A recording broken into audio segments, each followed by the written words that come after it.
Hello and welcome to the weekly live show. My name is Laura Green. I am a yoga teacher, a teacher trainer, and a business mentor for yoga teachers. My mission is to help yoga teachers to thrive by sharing good yoga in your community, knowing how to build your classes with business, with marketing, so that you can share the love with more people. Today's topic is how to embrace competition. But before we begin, you might have noticed that for the first time ever, I am not actually live with you today. This has been pre-recorded. Right now it is Thursday night, but I didn't want to miss a session with you. And the reason I'm not with you is by the time this goes out on Friday, I will be in Glastonbury gallivanting around with some of my favorite yoga teachers, just having fun together. And that really is at the heart of what we're talking about today. Other yoga teachers, they're not just your competitors. They're your support network. They're your family. They're your cheerleaders. They're your inspiration. They're your colleagues. They're potential collaborators. And this is exactly what I want us to be talking about today. So despite the fact I'm not live, please get busy in the comments against this video. I want this to be an interactive conversation. So communicate with one another. I'm going to get back into those comments. I'm going to be chatting with you after this as well. So ignore the fact it's pre-recorded. Treat this like our normally live show and get busy in the comments for me. So let's dive straight in. How do we feel about competition? There are so many things I want to cover in this today. But first off, I really want you to flip your mindset on competition. We're taught that competition is a bad thing, or we feel like that. But competition is really healthy. All businesses have competition. It makes them more creative. It can collaborate with one another. Sorry, my cats are distracting me right now. Yes, all businesses have competition. It is healthy. So why is competition healthy? First of all, it shows you there's actually a market and a need for what you're putting out there. So if you were to set up a new business and no one had ever done it before, there was no competitors, no competition, might be because it's not the best idea. So when you see that there's competition, think, great, this means this is tried and tested. People like yoga. People want to come to yoga classes. I'm onto something good. Another way to think about competition, or definitely to think about individual teachers, is that they are showing you the way. Often we see competition from a place of lack and fear. We get pulled into thinking that because someone else has had success in your area, in your location, in your community, that there's not room for you to also have success. But instead, let them inspire you. Look at what they've done and it's showing you it is possible. Think, well, if they can do it, I can do it as well. I can do it too. We are paving the way for one another. So flipping that mindset on competition.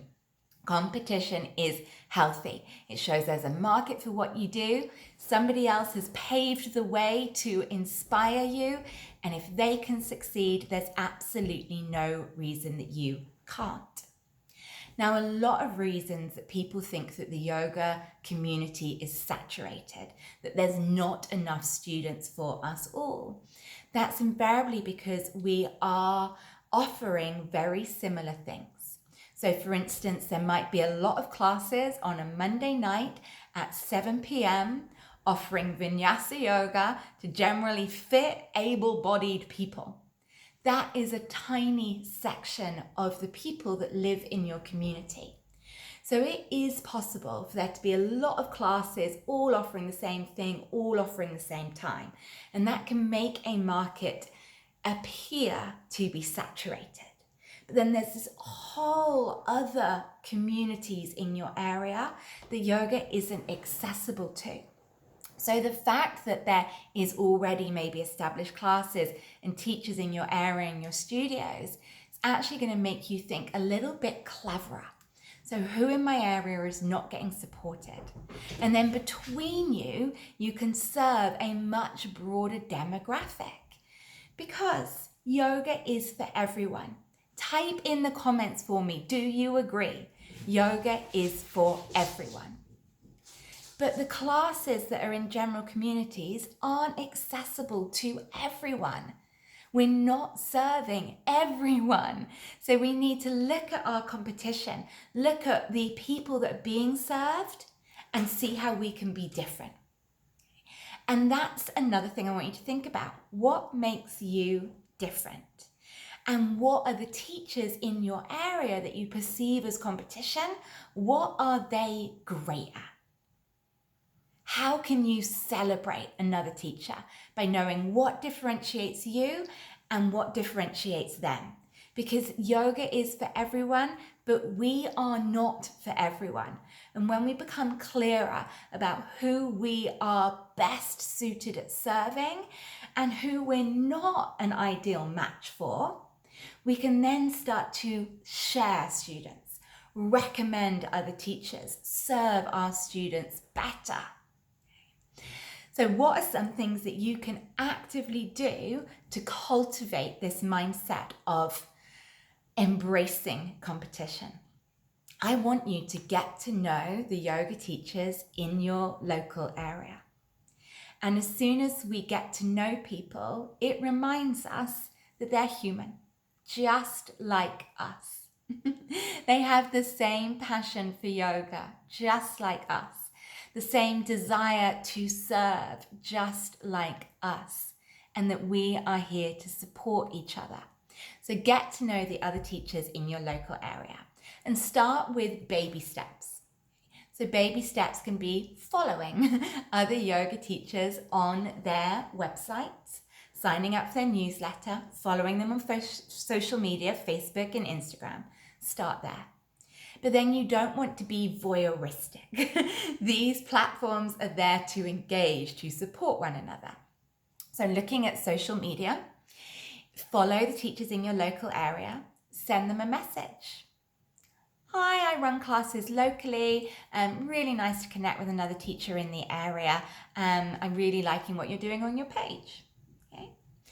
And then you can comment, like, share their posts. We know how useful that is on social media. The algorithms favor interaction. So if you are liking, commenting, sharing on another yoga teacher's material, you're helping them. And then they might like, comment, share back, but don't require it. Okay? Don't go in needing a like for like. Go in with just that I am going to reach out, I am going to open my heart. Okay? And start to build that relationship. Ideally, meet for a coffee, a chai, go for a walk together, start to make friends, especially if you teach in the same hall as someone. So if you are looking at a hall that there's more than one yoga teacher in, start to get to know each other and say, hi, Sarah, I teach in the Hedge End Village Hall that you do as well. I think our classes are quite different. I'd love to get to learn more about you and your classes so that I could recommend students to you that maybe aren't a good fit for me. Okay? Open these conversations, extend the olive branch. The worst that's going to happen is someone will ignore you. And then you'll know they're just not quite ready to come into this same mindset, and you move on. Okay? We don't dwell on the rejections. We don't dwell on the people that aren't ready to meet us where we are. We move on. No harm, no foul. We move on. Okay, so yes, get to know people face to face, go for a walk, support them on social media, share, comment, get to know what that teacher's good at so that you can recommend students to them. And they'll know what you're good at and recommend students to you. And this isn't an airy-fairy, I'm not in this world, I am in this world. I do this every day. I recommend students to other teachers recommend students to me. This is possible. You've just got to start the ball rolling. I'm just going to have a look at my notes. Yeah, I think that's that really. So if you're setting up a new class, a lot of people get worried about stepping on other teachers' toes. So if you're looking at a new hall to set up a class in, have a look at the timetable. I probably wouldn't recommend personally, and I wouldn't do this for me, putting on a same time class in the same hall. So for instance, Monday Hedge End, the hall that I was using has 2 spaces, a bigger studio and a smaller studio. If there was already a yoga class at 7:30 on a Monday evening in the small studio, I personally wouldn't then go and book 7:30 on a Monday evening in the big studio. I think that's too close. But there's nothing stopping me doing one in the afternoon, doing one in the morning, doing one an hour later, doing one on a separate day. Okay? But I would reach out to that yoga teacher first. I wouldn't be asking their permission, okay? I'd just be saying, hi, Fred, I see that you already run a yoga class in this hall. I am going to be setting up a class in this hall as well on a different day, a different evening. I'd really love to be able to support you, get to know you more. Shall we meet for a coffee? Okay. So I wasn't asking permission because I don't need to ask for permission. It's okay for there to be competition. Okay, it's healthy. And really think about that. You know, what is the likelihood that every single person in a community that wants to go to yoga can make 7:30 on a Monday? No one yoga teacher can serve a whole community. Somebody else might not like to go out in the evening and would like a daytime class. Somebody else might find, they're really tired in the evening, they want a class after school drop-off. And better yet, someone might practice on a Monday with Fred and like to do yoga twice a week. And so will also practice with me on a Wednesday. And I have encouraged this with my classes. I had a new teacher, Gina. She's come to my class in Chandler's Ford for a long time. She did my teacher training. My Chandler's Ford 9:30 Thursday morning class was full. She was also teaching a class, same hall, same time, different day. So at the end of the class, I said to my students, would you like to do yoga twice a week? If so, Gina, she was in the class at the moment, is also teaching on a Tuesday. Go and chat to her after class. So we're constantly leading the way, opening up, leading the way, because I believe in yoga and I want the best for my students. My students are going to get more from yoga if they can go to class twice a week. There's nothing for me to fear. That's that fear monster inside going, but what if they like Gina more than me and they don't come back? Okay? That's a fear monster inside, and we don't feed the monsters. And I often think that if you notice you have a negative reaction to something, if a student you've already had says, hi teacher, I'm going to train to be a yoga teacher, and you're like, oh no, not another yoga teacher in my community. It's okay to have that moment. That's the monster inside. Don't feed it. Take a breath. I believe in abundance. I believe in enough. I believe in yoga. I believe people aren't being served. And then step into collaboration.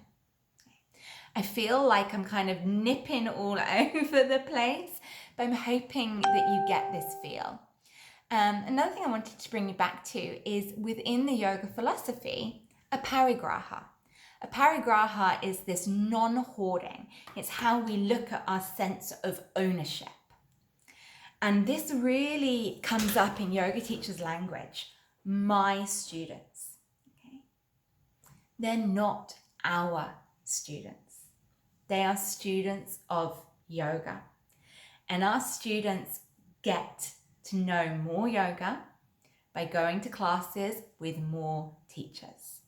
So we have to practice our yoga, practice a parigraha, letting go, releasing that sense of ownership. Now, what happens when you really live this, when you really share, give, support other yoga teachers, share people's posts, share someone's courses, really be free with your information and giving? I'm not going to say that someone won't take advantage of you, that you won't get hurt, okay? It doesn't happen to me very often, and if it does, I probably move over them so quickly I don't notice. But it probably will happen. When we're really open, yes, people will take advantage of us at some point. Yes, we might have the occasional less than pleasant interaction. And yes, in that moment, that can hurt. But what hurts more is staying closed off for fear of it. One of the number one things yoga teachers tell me is that they feel isolated, that they feel alone, that they don't have people that can cover their classes, that can help them out if they're sick. They don't feel like they have colleagues. That is doing more damage to you than the occasional person that takes advantage. Okay? So it is more damaging to live closed in fear of someone doing the mean on you than just opening up, trusting your backbone, trusting your strength, trusting your community, that if someone does take advantage of your good nature or something less than ideal happens, it doesn't matter. You are strong enough to get through that, and your community have you. When I started teaching yoga in Southampton about 11 years ago, this community was quite small, and I was new to the area. I reached out to a few people to build a sense of community, and it didn't take off at the time. People were busy, they had other things going on. So I started to make my friendships on a one-to-one basis. Then that one-to-one basis came into group gatherings called the Yoga Teacher Collaborative. Then our group gatherings grow, and then it went online with the pandemic, and now we're just under 1,000 people here. Okay. There is people that want to be in community with you. There are people that want to help you. Turn to them. And if there's people that don't want to be on that path, that's okay. That's okay. Okay. And if there's people that take advantage of you, that's okay, because your community have got you. So it's really just making that choice to extend the olive branch, to reach out to teachers, to create the community you wish to be a part of. So you have homework. Go onto Google and Google yoga classes, and then put in the location where you are. So I keep saying Hedge End today. Yoga classes, Hedge End. Then go and look on the Google map, the Google return searches, and see who your closest yoga teachers are. Okay. Could somebody write us in the comments for me? Homework 1, Google yoga, your town. Okay. Or multiple towns if you teach in a few. Then go onto those people's websites, sign up for their newsletter. If they've also linked their social media, go and follow them on social media. Go and follow them on Instagram, so they don't suddenly think you're a weird stalker. Then message them. You could text them, you could send them an email, you could send them a WhatsApp, you could send them an Instagram, and introduce yourself. Invite them for whatever you like, a walk, a virtual coffee date, just to jump on the phone, just to connect. Like, comment, share other yoga teachers' posts on social media. If you want engagement back, give engagement. Okay? If there is a time when you can celebrate another teacher, do. If you're going away, ask a local teacher to cover you. Okay? Share the love. Go to other local teachers' classes. Support them. You will get inspired by their teaching. You will build a friendship. You will understand what makes them special so you can recommend other students to them. Okay. And that last little bit, make it your personal mission to leave people better off through their interaction with you. Elevate. It's what we're here to do. Open the heart, open the arms, elevate. Breathe into that. And if something comes back at you that is less than joyful, message a buddy, let them pick you back up. Message me, I'll cuddle you. And then keep spreading the light. Don't settle in that place of fear, okay? So thank you for joining this. I know it was pre-recorded. Thank you for that. And why is it pre-recorded again? Because I am out with my yoga teacher besties. Yes, other people would see them as competition, but they are my dearest friends. We get each other, we do the same job, we have conversations we can't have with other people. And right now we're probably walking up the tour in Glastonbury. Thank you. I'm here for you. If you need anything, message me.